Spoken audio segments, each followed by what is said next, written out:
అనంతపురం జిల్లా వ్యాప్తంగా ట్రాన్స్పోర్ట్ నిర్వహిస్తున్న వారికి పూర్తి స్థాయిలో ఇబ్బందులు గురవుతున్నాయని వారు ఆవేదన వ్యక్తం చేస్తున్నారు. అదేవిధంగా వీళ్ళకి ట్రాన్స్పోర్ట్లో ఉన్న సమస్యలను అధిగమించాలని నేడు అనంతపురం జిల్లా కలెక్టర్ కార్యాలయానికి వచ్చారు. వీరి సమస్యలతో పాటు డీజిల్ పెట్రోల్ ధరలు కూడా ఎక్కువ స్థాయిలో ఉన్న నేపథ్యంలో వీరు తమకు అనుకూలంగా ఉండేందుకు అధికారులను విజ్ఞప్తి చేస్తున్న పరిస్థితి. ఈ సందర్భంగా వారిని అడిగి ఇంకా ఏమేమి సమస్యలు ఉన్నాయనే దానిపై వారిని అడిగి మరిన్ని వివరాలు తెలుసుకుందాం. ప్రధానంగా అనంతపురం జిల్లా కరువు జిల్లాలో ఎటువంటి ఉపాధులు ప్రభుత్వం కల్పించకపోయినప్పటికీ తమ స్వశక్తితో వాళ్ళ కాళ్ళ మీద నిలబడి బండ్లు ఫైనాన్స్లో తీసుకొచ్చుకొని ట్రాన్స్పోర్ట్ రంగంలో కార్మికులు జీవనం సాగిస్తున్న వాళ్ళు స్వతంత్రంగా జీవనం సాగిస్తున్నప్పుడు మరోపక్క ప్రభుత్వం ఆదుకుపోగా టార్గెట్ల పేర్లతో వేల రూపాయలు ఫైన్లు వేస్తున్నారు. అదే కాదు, ఈరోజు కరోనా నేపథ్యంలో ఈ ట్రాన్స్పోర్ట్ రంగం నిర్వీర్యమయ్యే పరిస్థితి ఉంది.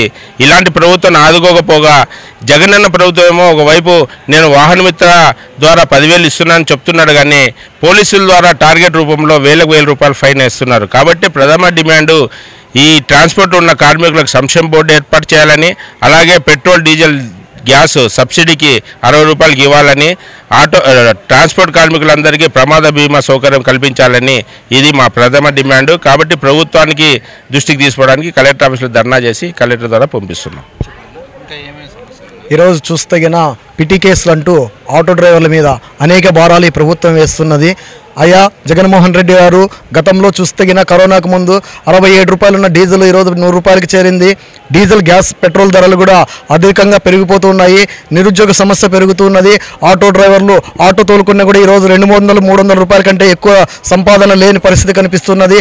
3 పూట్ల ఆటో డ్రైవర్స్ ఆహారం తినలేని పరిస్థితి కనిపిస్తున్నది. ఈనాడు చూస్తగిన ఎక్కడన్నా ఆపితగినా అక్కడ ఫైన్ వేస్తూ కేసులు పెడుతూ అనేక ఇబ్బందులకు గురి చేస్తున్నది. ఈరోజు ప్యాసింజర్లు 3 ఉంటే గిన 4 ఉంటే గిన నిలబెట్టి ఫైన్ వేస్తున్నది.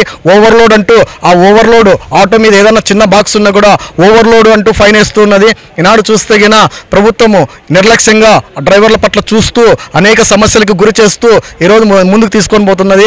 గతంలో చూసినట్లయితే గిన పెట్రోల్ డీజిల్ ధరలు అధికంగా ఈరోజు 30-40 రూపాయలకు పైగా పెంచుతూ ప్రభుత్వము అనేక డ్రైవర్ల మీద భారాలు వేస్తూ ముందుకు తీసుకొని పోతున్నది. ఈనాడు చూస్తే గిన ఆటో ఫిట్నెస్ సర్టిఫికేట్ తీసుకోవాలంటే గిన మినిమం 12,000 రూపాయలు 15,000 రూపాయలు ఉంటే గాగా ఫిట్నెస్ సర్టిఫికేట్ తీసుకోలేని పరిస్థితి. ఈనాడు చూస్తే గిన ఇన్సూరెన్స్ 450 రూపాయలు ఉంటే ఈరోజు 10,000 రూపాయలకి దగ్గరగా చేరుకున్నది.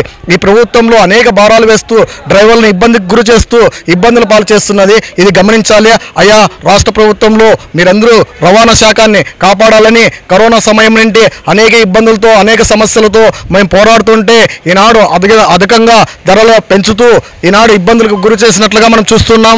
నిత్యావసర వస్తువులు అయితేనేమి ప్రతిదీ దినం పెరుగుతున్నది. కానీ మా పట్ల మీరు కనికరం చూపించి మాకు సంక్షేమ బోర్డు ఏర్పాటు చేయాలని, అదే బీమా సౌకర్యం కల్పించాలని, బ్యాంకుల ద్వారా రుణాలు ఇప్పించాలని, అదేవిధంగా చూస్తే గిన ఈనాడు మనకి సమస్యలు లేకుండా మీరు తీర్చాలని తెలియజేస్తూ మీకు రాబోయే కాలంలో ఇలాగనే గట్టు పరిస్థితి ఉంటే గిన మేము రోడ్ల మీదకి వచ్చి పెద్ద ఎత్తున ధర్నా చేసి మాకు కావాల్సిన డిమాండ్ని నెరవేర్చుకుంటామని తెలియజేస్తున్నాను. ఈరోజు ట్రాన్స్పోర్ట్ రంగం ప్రధానంగా ఇప్పుడున్నటువంటి ప్రభుత్వం గత ప్రతిపక్షంలో ఉన్నప్పుడు జగన్మోహన్ రెడ్డి గారు ఆయన పాదయాత్ర చేసినప్పుడు ప్రైవేట్ ట్రాన్స్పోర్ట్ రంగాన్ని ఈరోజు నిర్వీర్యమైపోయింది. ఖచ్చితంగా నేను అధికారంలోకి వచ్చినటువంటి వెంటనే మా సోదరుల సమస్యలన్నీ పరిష్కరిస్తానని చెప్పేసి ఆ రోజు జగన్మోహన్ రెడ్డి గారు హామీ ఇవ్వడం జరిగింది. కాబట్టే ఈరోజు ఈ 4.5 సంవత్సరాలుగా జగన్మోహన్ రెడ్డి గారు ట్రాన్స్పోర్ట్ కార్మికుల సమస్యల పట్ల స్పందించని చెప్పేసి అడుగుతూ ఉంటే ఇప్పటికి కూడా ఈ రాష్ట్ర ప్రభుత్వం స్పందించలేదు. ఒక్క వాహన మిత్రను అమలు చేసి ఇతర సమస్యలన్నీ పరిష్కారమైన ఈ విధంగా జగన్మోహన్ రెడ్డి గారు వివరిస్తూ ఉన్నారు. కాబట్టి ఈరోజు ట్రాన్స్పోర్ట్ కార్మికులకు సంక్షేమ బోర్డు ఏర్పాటు ఒకటే శరణ్యం అని చెప్పేసి ఈ సందర్భంగా జగన్మోహన్ రెడ్డి గారికి చెప్పదలుచుకున్నాము. అట్లాగనే కేంద్ర ప్రభుత్వం కూడా ఆలోచించాలా. ఈరోజు గత మోడీ గారు అధికారంలోకి రాకముందు 70 రూపాయలు 140 రూపాయలు ఒక బ్యారెల్ క్రూడ్ ఆయిల్ ధర ఉంటే ఈరోజు 50 రూపాయలకు వచ్చింది క్రూడ్ ఆయిల్ ధర. కానీ ఆ రోజు 140 రూపాయలు ఉన్నప్పుడు 70 రూపాయలే ఉండే. ఈరోజు 50 రూపాయలకు వచ్చినప్పుడు ఈరోజు 100 రూపాయలు పెట్రోల్ డీజిల్ చేసి ఈరోజు ట్రాన్స్పోర్ట్ కార్మికులు అట్లాగనే సాధారణమైనటువంటి పేద జీవితాన్ని అడ్డివిరిచే పరిస్థితి ఉంది. కాబట్టి వెంటనే పెట్రోల్ డీజిల్ సిఎన్జి గ్యాసులు వెంటనే ధరలు తగ్గించాలా. అట్లాగనే ఈ ట్రాన్స్పోర్ట్ రంగంలో జీవిస్తున్నటువంటి అందరికీ కార్మికులకు ఇన్సూరెన్స్ సౌకర్యం కల్పించాలని చెప్పేసి ఈ సందర్భంగా రాష్ట్ర ప్రభుత్వాన్ని డిమాండ్ చేస్తూ ఉన్నాం. అనంతపురం జిల్లా వ్యాప్తంగా ఉన్న ట్రాన్స్పోర్ట్ కార్మికులకు ప్రధానంగా వారికి ట్రాన్స్పోర్ట్ సమస్యలతో పాటు ఫైన్లు వేస్తున్నారని, అదేవిధంగా వీళ్ళకి సంక్షేమ నిధిని ఏర్పాటు చేస్తే వీరు ఈ పరిస్థితి నుంచి గట్టెక్కచ్చని తెలియజేస్తున్నారు. అయితే వాహన మిత్రులు వీరికి ప్రభుత్వం నుంచి సహాయం అందుతున్నప్పటికీ పూర్తి స్థాయిలో ఇబ్బందులకు గురవుతున్నారని, సబ్సిడీలో వీరికి పెట్రోల్ డీజిల్ ధరలతో పాటు గ్యాస్ ధరలను కూడా ఇవ్వాలని చెప్పి వీరు డిమాండ్ చేస్తున్న పరిస్థితి. చూస్తూనే ఉండండి. అనంతపురం నుంచి హిట్ టీవీ కెమెరామెన్ రాఘవేంద్రతో హనుమంతు.